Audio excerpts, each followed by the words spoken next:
Greetings and welcome back to Old Ways Rising Farm YouTube channel. Today's video we're talking about recycled steel, how to choose it, and how to understand what you're looking at. Now, before I get into this, I want to say a couple things. One is about this video. I've been working on this video for about 3 weeks now. I got it started, then we had terrible weather, then I got terribly busy, then I got terribly sick with COVID, and now I'm finishing it up. So you're going to see a lot of different versions of me and weather in this video. It's okay. Also, I'm coughing a little bit, and my beloved wife behind the camera is coughing a little bit because we're still getting over our round of COVID. But it'll be good. We can talk about steel, and we all lived, so we're okay. Now, recycled steel is something that a lot of smiths want to work with, and that there's a lot of confusion about. I have visited some of the beginners blacksmithing forums, and there are just some of the craziest, nuttiest arguments going on over recycled steel. So I wanted to put this video series together with the purpose of showing you recycled steels that I enjoy using in my own craft. Okay? I phrased that the way I did for a reason. All metal is good metal for some purpose. Right? And all metal is bad metal when misapplied.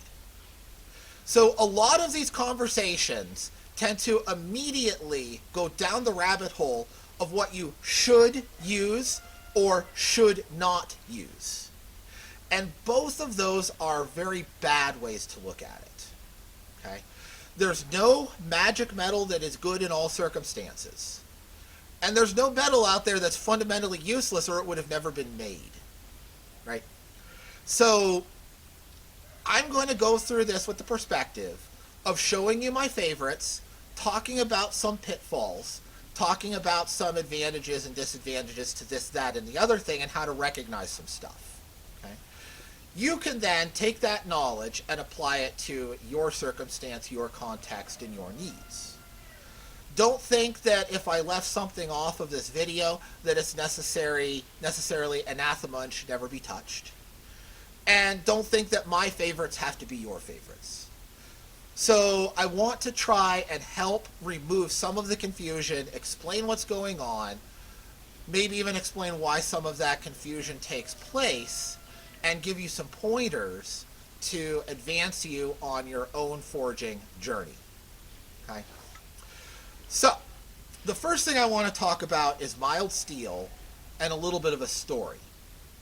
So mild steel is the most common steel in the world today. It is, we're going to say 1018 and friends. I'm going to say and friends a lot because one of the things that's true about recycled steel is you never truly know what it is. But that's okay. As long as you know what category it is, if you're a hobbyist and you're willing to accept a percentage of failure, you can use it. Okay? Note those caveats. You're willing to accept a percentage of failure. Because you will have failed projects at no fault of your own when you use recycled steel. Because one of the downsides is that a lot of it has pre-existing flaws. There's no way for you to know about it. There's no way that you'll know they're there until you make a carving knife and it breaks. And then you say, gosh golly gee whizzikers, I wish that didn't happen. But you console yourself knowing that the metal was almost free and you go make another one. Okay? So, as long as you're willing to accept that, you can use recycled steels productively. If you're a shop that's billing your shop time out for hundreds of dollars an hour, saving $6 on cost of raw material is not worth wasting 6 hours of shop time on a broken blade. Right? So that's the first choice. Are you willing to experiment and accept some failure? If yes, keep watching this video. If no, turn me off and go buy some new steel. Right? Because that's the only way to prevent that. Now, mild steel, 1018 and friends. Okay? The and friends means that there's a whole lot of specific alloys that all behave in about the same way. Okay? These are low carbon materials that are made for toughness, consistency, and predictable properties, so an engineer can design a building or a car frame or whatever they're designing and know that every piece of mild steel will behave in the same way. Okay? They're soft, they're easy to forge, they're great beginner's material, they are not useful for hardened tools. But they are very useful for anything that you don't need to harden. But there is a danger.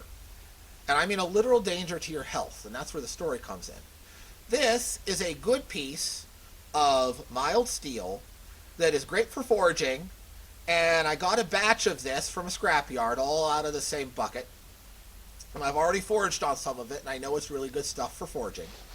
And if you can see here, it still has the black finish on it, right? That's mill scale. Oh, is it in frame, hon? Yes. Okay. That's mill scale from when this was rolled. Okay, so this is just hot roll mild steel, and you can always recognize that easily by this black mill scale. Okay? This is safe to work, and it's good to work. This longer piece looks almost identical, except for the fact that it's rusted. Now, it turns out that this rust is hiding zinc. So this piece, in its original use environment, was galvanized. But the corrosion had gotten through the galvanized finish and hid the fact that it was galvanized. I forged a piece of this and I got metal fume fever from it. About, 6 years ago or so, I was tinkering and I got a whole batch of this stuff. So you could tell they were cut with a torch. It's a torch cut. So some wrecker crew was just going through and zipped it into convenient pieces and sent it to a scrapyard. So I had a whole bunch of identical stuff, and I grabbed a piece because it was handy, and I forged on it, and after about 2 hours of forging, I was forging in the open air just like this, on a charcoal forge, open air, but I didn't have a mask. After about 2 hours of forging, I started to feel a little funny. After about 3 hours of forging, my arms were feeling weak, and I had to quit.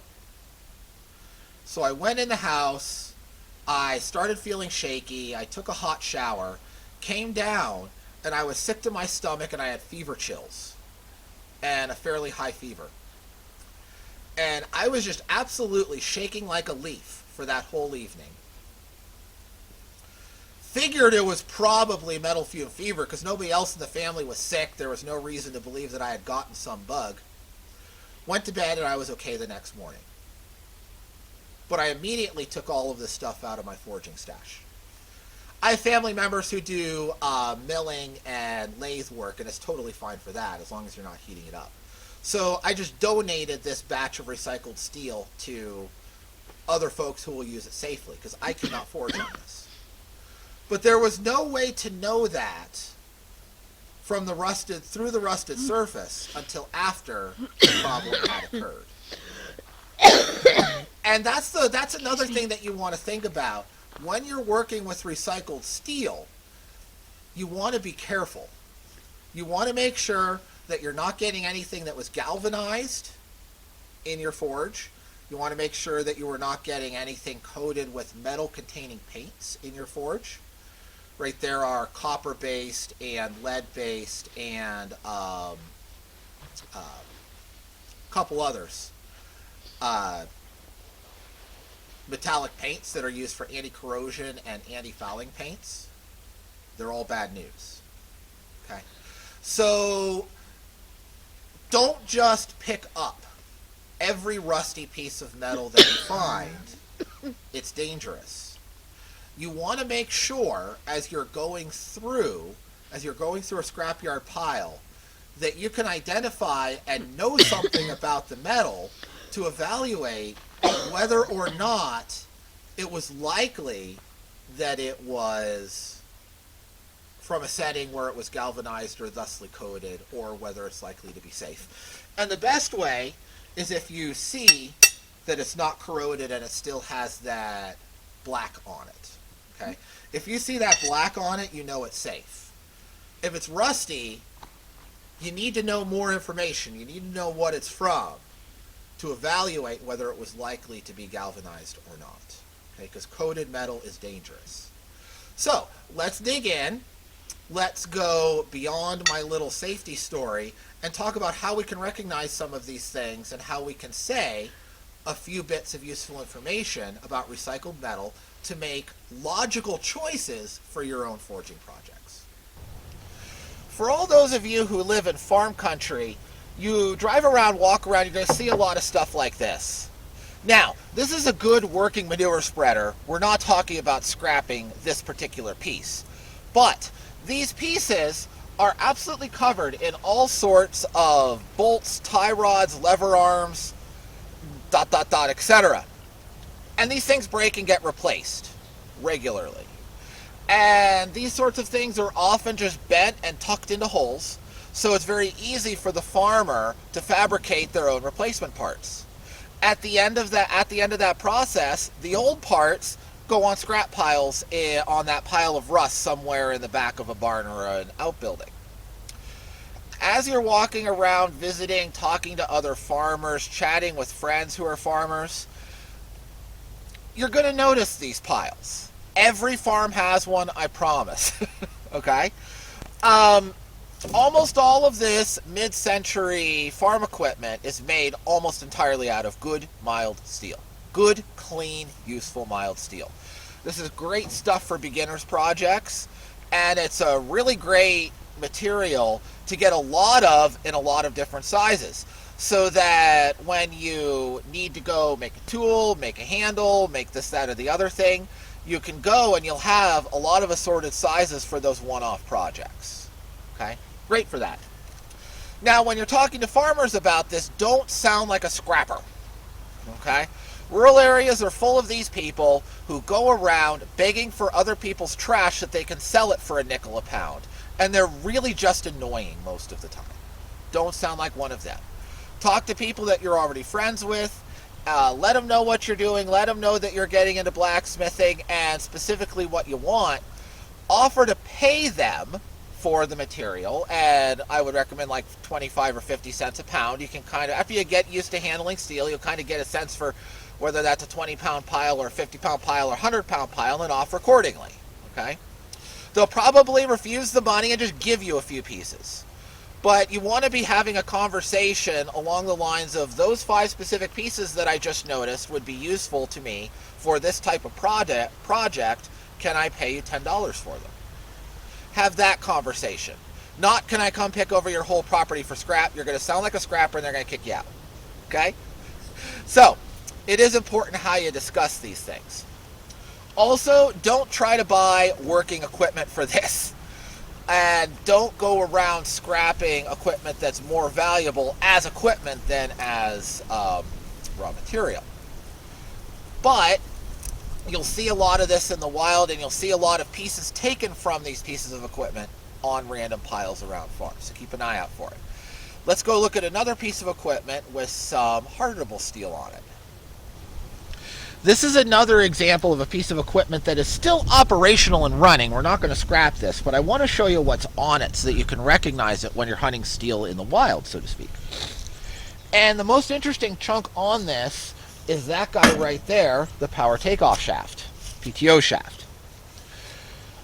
These are made out of engineering steels. In the preceding video, I talked about the engineering steels, 41, 51, and 61 series steels, medium carbon. Now, when you're talking about these and other components made out of these, like hydraulic rams and vehicle axles, if you're typing questions about these materials on the forums, you're going to get 2 people that answer your question. The first guy is going to say, they're all 4140, use them as such. The second guy is going to type an irate comment about the first guy saying, no, you're wrong. In modern time, every company has their own proprietary blend, so they're not all 4140. The truth is, they're both correct, and I'm going to call these steels 4140 and Friends. So, it is true, in modern time, every company has their own proprietary blend, and they don't tell you what it is. But they still all have to have the same properties. They have to be very resilient, they have to be very resistant to taking permanent deformation under quite a lot of strain, and they're all going to have to be a medium carbon content. They are all a chromium-based alloy as the primary alloying element other than carbon. Is there a slight difference between all of them? Yes. Is that difference consequential enough to throw you off as a hobby smith who is judging temperature by eye? No. This is why I'm going to call them 4140 and friends. Because if you treat them as though they are all 4140, you will have reasonable results. What are these good for? Anytime you want a resilient, impact-resistant tool, these are a good option. So think hammers, think crowbars, prying tools, screwdrivers. Anytime you want a little bit of edge retention, but you're prioritizing resilience of the edge, hatchets and axes. These are a good option. If you wanted to make a woodworking chisel that you're going to use on a construction site, and you know it's going to hit nails from time to time, so you're more worried about retaining the edge than having the absolute sharpest edge possible, these are a good option. If you want to make a tool where you're going to absolutely prioritize edge holding ability over everything else, these are not a good option. So I would not recommend that you use these for a fine carving gouge or carving knife or kitchen knife. These aren't the best thing for that. Cleaver, go for it. Okay? So that's just kind of a category. They are hardenable. You want to harden them at a fairly low temperature, just above the transition point, and you want to harden them in oil. You want to temper them back fairly far to a blue tempering color. Talk more about all of this stuff in a heat treating series that I'm planning for the near future. And you will have a reasonable ability to hold an edge and a whole lot of impact resistance. So that's what these are marvelous for. And they're usually pretty clean, pretty free of rust, and pretty free of pre-existing stress fractures. The other thing you can get off of this, again, more mild steel right there. Tongues from this sort of equipment will show up on piles of rust and scrapyards on a regular basis. Grab them, because from here to there, you have a very nice piece of clean, mild steel. Don't worry about that full of holes. You're not going to want to mess with it. And don't mess with sheet metal from recycled sources like this. It's going to be full of pits and holes and fall apart on you. So all of those things are actually scrap. But that tongue is good, and that PTO shaft is a blessing whenever you can find them. So this is just a quick addendum to the last segment. This is what a PTO shaft looks like outside of its shroud off of the equipment. So this is what you'll probably see at a scrapyard. And you can always recognize these as power takeoff shafts because they have these universal joints at the end. Usually when they show up at scrapyards, they take this off and throw out the whole darn thing. So anytime you see one of these joints, you know that it's attached to high stress engineering steel. Okay, so we'll chuck him aside. Next thing I want to talk about here is spring steel. This is a very common material to reuse. And you're going to kind of see three categories. You're going to see coil spring, you're going to see modern leaf spring, and you're going to see antique leaf spring. Coil spring I want to talk about first. This is a hay rake town. Okay, it's just an agricultural rake. This is one of my favorite sources of steel. It's a real nice size for a whole lot of different things. Coil spring like this is usually 10 series, 1070 through 1095. Okay, that's usually what this is. You always have to say and friends because it can be other things.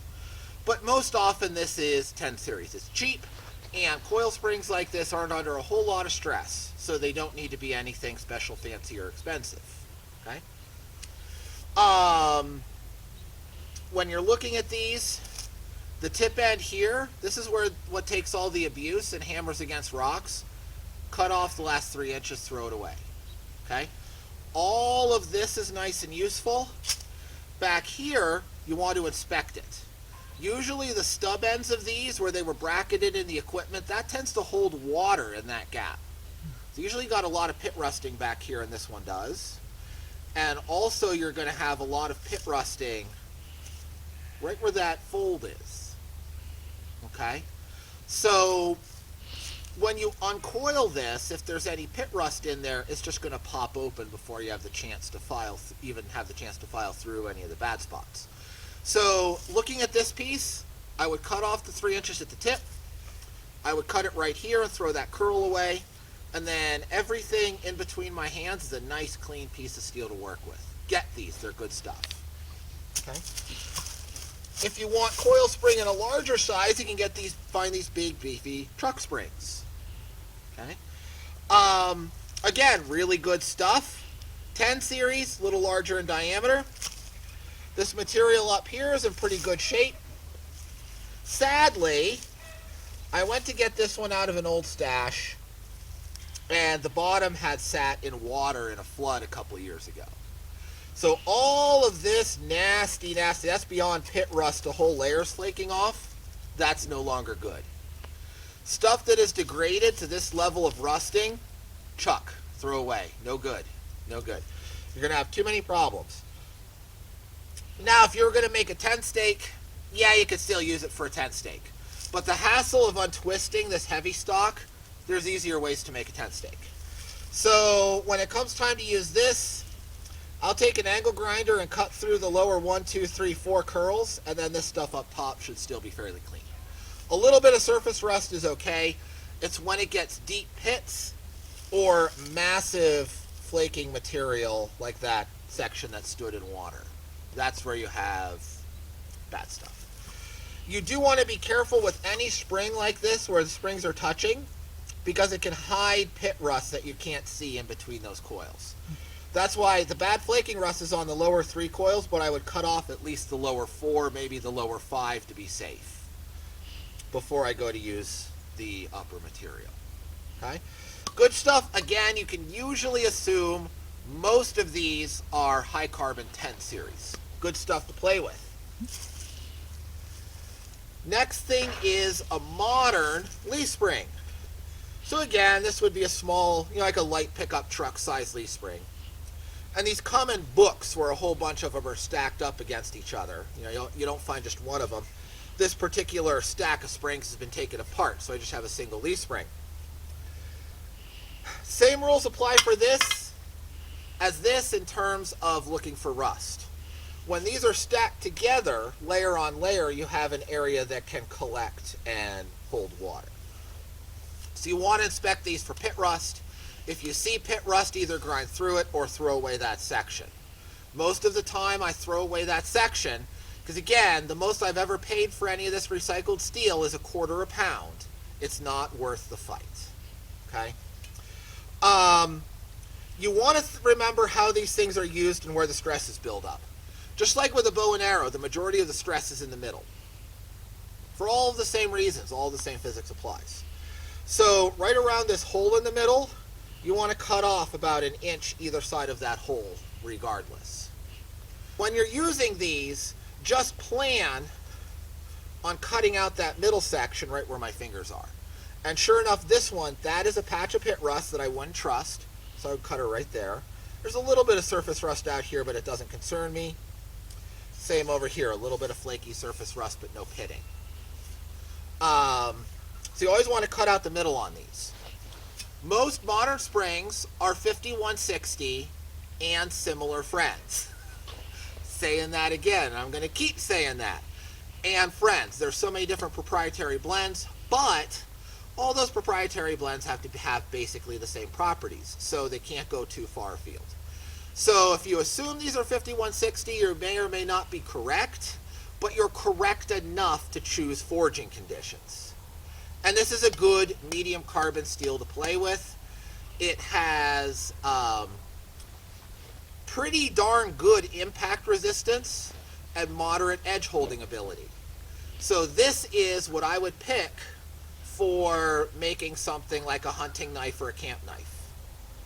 It doesn't need to be as sharp and have the same edge retention as a super sharp small carving knife, where I would want to go 1095 or something like that. And I want a little bit of impact resistance because it's going to be a beater, right? That's where you want to use this. Reasonable edge holding ability and a whole lot of impact resistance. 5160 is perfect. Okay. that brings us to the really interesting ones. Old flat springs. Almost said coil spring. You won't find many old coil springs. They were too hard to forge. But old flat springs you'll find aplenty. This is a spring from a buckboard wagon. Okay? It's marked $8, so that was a yard sale purchase at some point along the road. Now watch, see how that's fairly thick metal, but I can compress it with my hands. Okay? That's why I picked this one out to show you as an example of the class. These old springs are not a high carbon steel, but they are a low carbon hardenable material. What most of these are either case hardened wrought iron or blister steel. The heavier, better made ones are blister steel. The lower quality ones would be wrought iron that they case harden to give it a little bit more resistance. Pure wrought iron is not springy enough to resist even a couple of people sitting on the springs. They will sag and go to nothing very quickly and won't pop back. But for these light duty applications, in a world where steel is outlandishly expensive, case hardened wrought iron was a reasonable option. Okay? For the better ones on heavy wagons, like the springs that would attach to the wheel of heavy wagons, those would be blister steel. So neither of these are a material that you want to make a modern woodworking tool out of, but they are a wonderful source of antique materials for historic recreation and things like that. So again, put these on your stack, but you need to know it's a fundamentally different metallurgy from this, even though they look pretty darn similar. Okay? So you need to be able to identify what the component came from. Without an X-ray gun, you can't identify metals. I know people are going to talk about a spark test. That can allow you to estimate whether it's low, medium, or high carbon steel, but you can't identify an alloy with a spark test. You just can't do it. You need higher order testing to identify things. But if you can identify the part, what age it is, now you know what metallurgy was operating when it was made. Okay? And then you can do a spark test and like a squeeze test. This book of springs is probably case hardened wrought iron because I can do this with it with finger pressure. Right? I promise, I'm not a He-Man. I could not do this with a blister steel set of the same thickness.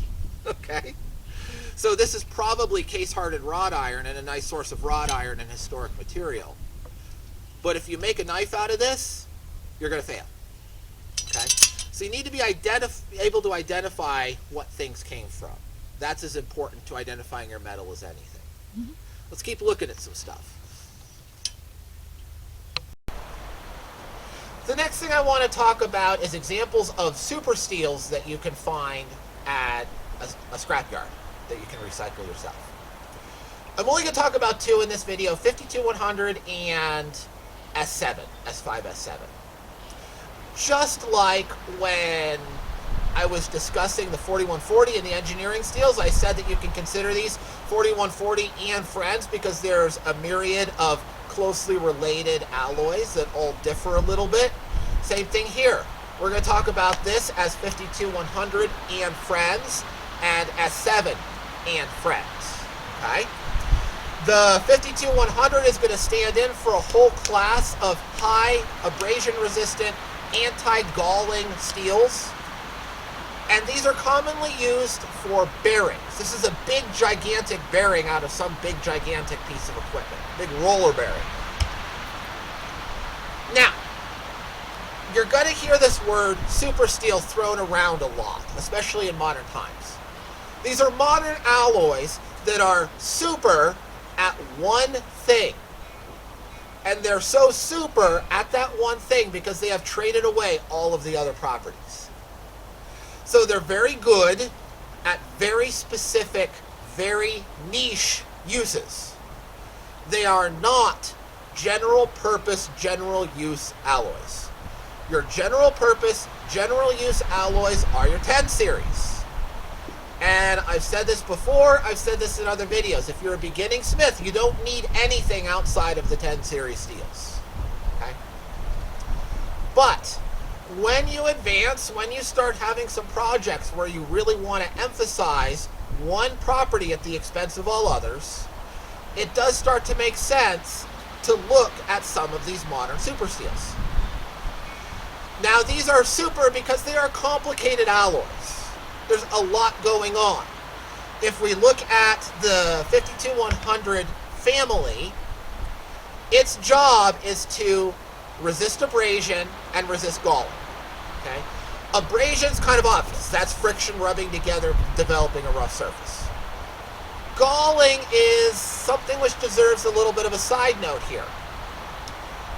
Galling happens when you have a protrusion from one material jam into the wall of an adjacent material so forcefully it makes a weak forge weld. Okay? This can happen even at low temperature. And then when it's forced to move, that breaks because it was a weak weld. But when it breaks, it leaves a protuberance on one surface and a divot on the other. And that dramatically increases the friction of subsequent rotations. So 52100 and friends are anti-galling materials, which means they resist forge welding. Keep that in mind. If you're thinking about using recycled steels for any pattern welded project, don't look at this guy. Can you forge weld it? Yes. Is it friendly? No. Okay? So look elsewhere for other alloys to forge weld. That's one thing you need to know about it. Another thing you need to know about it is that it is exceptionally hard. It's 100 to 110 point carbon for most of the alloys in this family. And it has a lot of other stuff going on, a lot of other alloying elements which contribute to hardness and retaining that hardness at high temperature. Because again, the friction of this bearing will heat it up, and it needs to retain that high hardness to resist abrasion even at relatively high temperatures. Okay? So these alloys are very resistant to deformation. They crack before they bend. That's a design parameter, not a bug. You need to know that as you forge them. They're going to be very resistant to your hammer blows until you get them quite hot.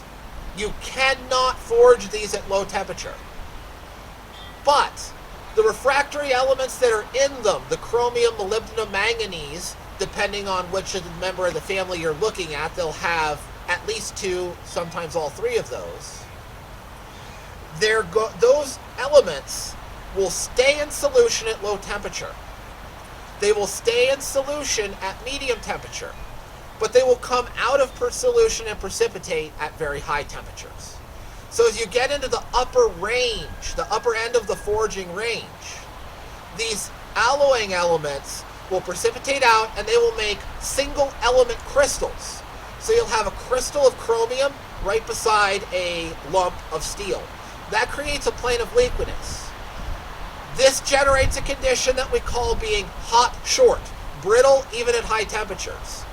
Because now you basically have refractory element sand embedded in the soft steel. And when you hammer that, it will show itself to be sand very quickly and your piece will crumble. So if you hammer it at the low end of the forming range, you will just shatter it. If you hammer it at the high end of the forging range, it will crumble to dust.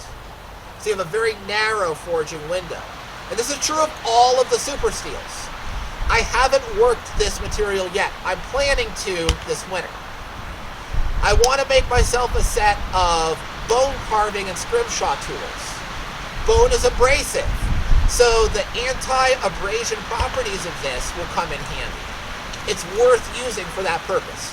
I do not recommend that you use this for any kind of general knife work or general tool work. I doubly don't recommend you use this for any sort of hammered chisel or woodworking tool. It is not impactor resistant, it is abrasion resistant. Okay? So it will get super duper sharp and hold that edge very well until you tap it with another implement, and then it breaks. So for a handheld scrimshaw scribe, great stuff. For a camp knife, go back to 1090, 1080, 1090, 1095. Those are your general purpose steels. This is not. Here we have a couple more examples of alloy steels that show up commonly either at scrap yards or at flea markets. Okay? The first one I want to talk about is another source of the engineering steel, 4140 and friends. And this is a car axle. Car axle, truck axle, something axle. You can identify it as a something axle because these splines, this spline structure, is really only ever created on a bar of steel if it's intended to go into a drivetrain of some sort. Okay? And that is the mounting plate for a wheel of some sort. Okay? I don't need to care what sort of wheel was mounted there, what sort of power transfer unit this was stuck in. All I need to know is that it's engineering steel, and I can treat it like 4140 and friends. We've already talked about them quite a bit here, so I'm just going to leave her go with that. But look for these. They show up from time to time. Sadly, a lot of these just get crushed up with the car when they send them into the car crushers. So you don't find these as often as you might wish, but they will show up from time to time at scrap yards, and when they do, you should get them. They're definitely worth that 10 cents a pound. The next one is one of my all-time favorites. I will bend over backwards and spend way too much money for scrap metal when I see these at flea markets. And that is your large, full-sized jackhammer bit. Okay? And I have a bunch of these. I just brought out two for show and tell. These are your shock-resistant tool steels, the S-Series. Most commonly, S5 and S7, both are oil hardening. But I'm just going to say S-Series for this video, because again, it's S5, S7, and friends, right? Because we are dealing with recycled material. You always have to acknowledge the and friends factor.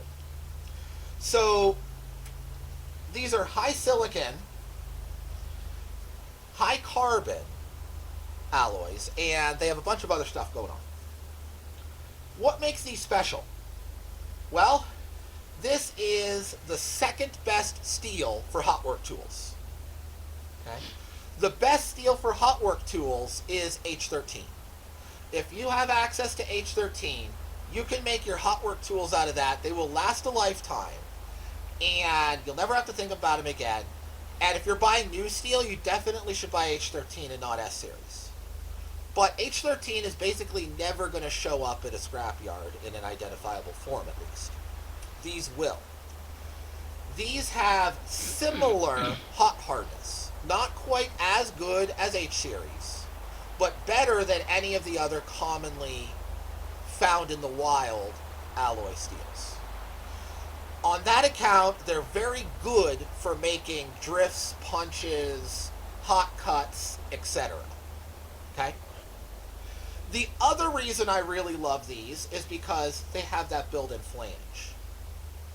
That flange means that I can cut this tang in half, use that half for a punch or a drift or something, draw this down so that it fits in the hardy hole of my anvil, and then that'll just sit on the anvil very nicely because of that big flange, and then this upright gets forged into a mandrel, a bighorn, or some other anvil tool, hot cut, bottom tool, whatever you need to make.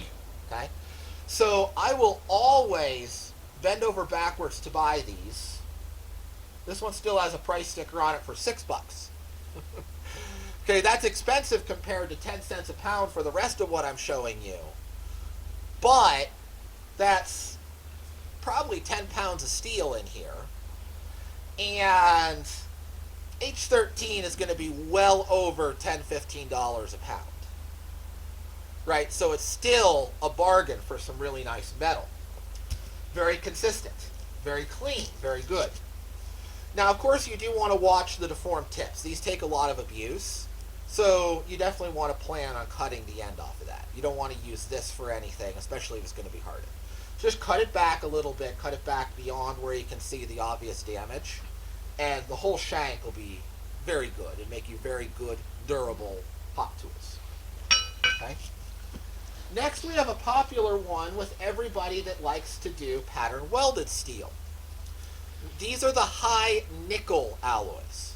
Big industrial saw bands have to take a lot of heat and a lot of flexing, and they need to be able to tolerate that high temperature and flexing without developing cracks and permanent deformation.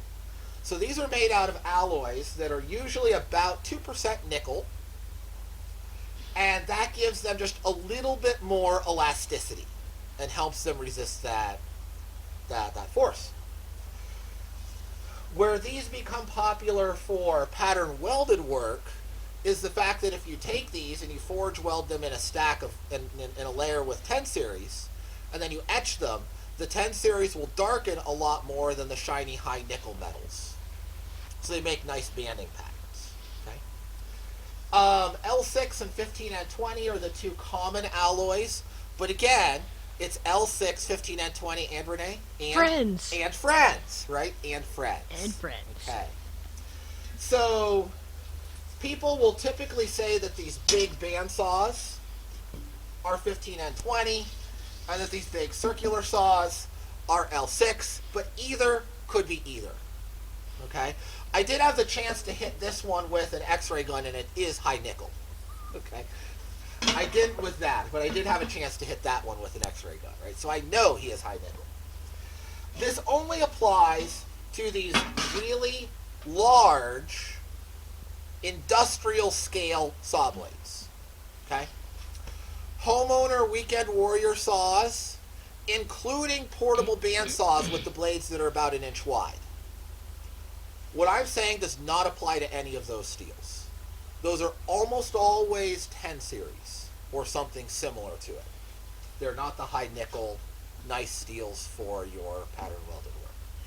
So keep your eyes open for these industrial scale saw blades. Both of these I found at scrap yards. You will also find these at flea markets from time to time because people like to paint on them. And if somebody painted on one and you can still get it for a reasonable price and you want the metal, go for it. But don't overpay for recycled metal. There's always a chance that it's not high nickel. There's always a chance you got an oddball, and you don't want to pay new steel prices for old steel, right? You can see also this one somebody tried to weld a sign onto it and totally screwed up the middle of it, right? So it's only from here up and from there down that's usable for anything. So, people like to mess around with these. If you find it for 10 or 15 bucks, it's probably worth it. More than that, the juice is probably not worth the squeeze, for one of these large blades. Last in this pile, I want to talk about good mystery meat. This piece is a nice long chunk of some heavy-duty octagonal tool steel. And this is drill rod. So here's a drill bit for a gas well or a small water well or something like that. I don't know exactly what kind of well was being drilled, but this is for well drilling of some sort. This bit is an extraordinarily hard material. You cannot forge these. You cut it off there. What you're really looking at is the shaft. Now, these shafts have to be extremely durable, extremely resilient metal. That means they're going to be a very good, clean, high quality alloy. But that's all you really know. That's why it's mystery meat. Some of these are 10 series, some are 5160N friends, like a spring steel, some are engineering steel. You don't know.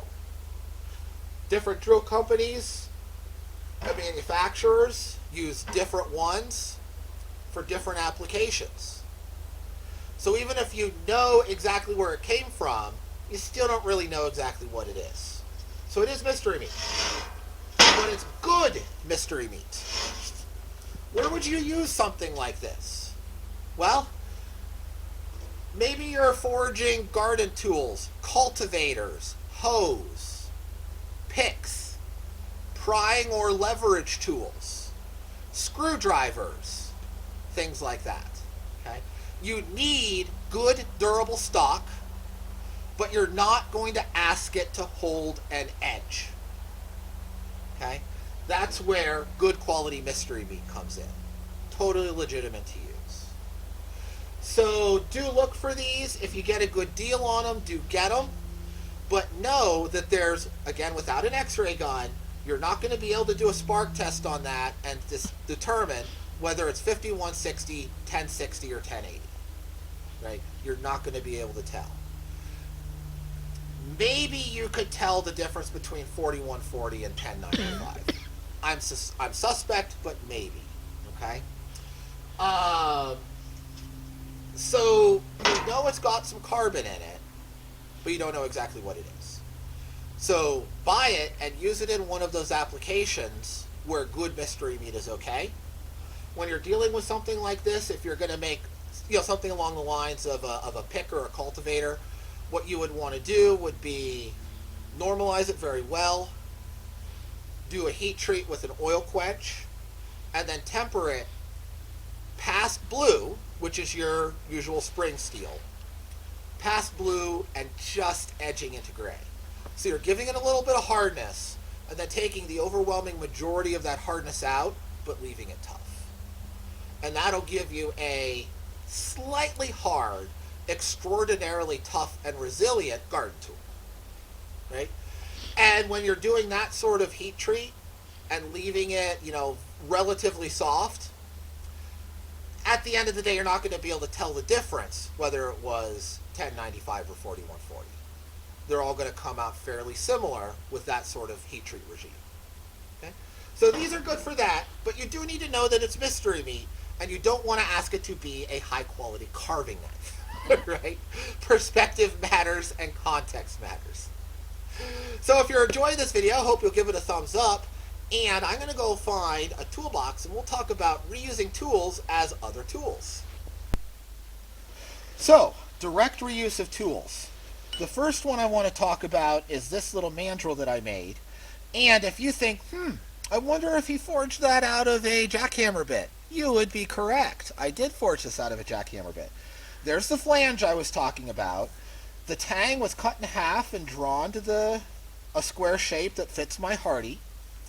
And then I forged out the tip into a nice mandrel there. Okay?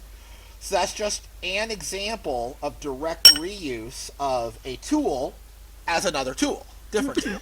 Okay? The next one I want to talk about are hammerheads.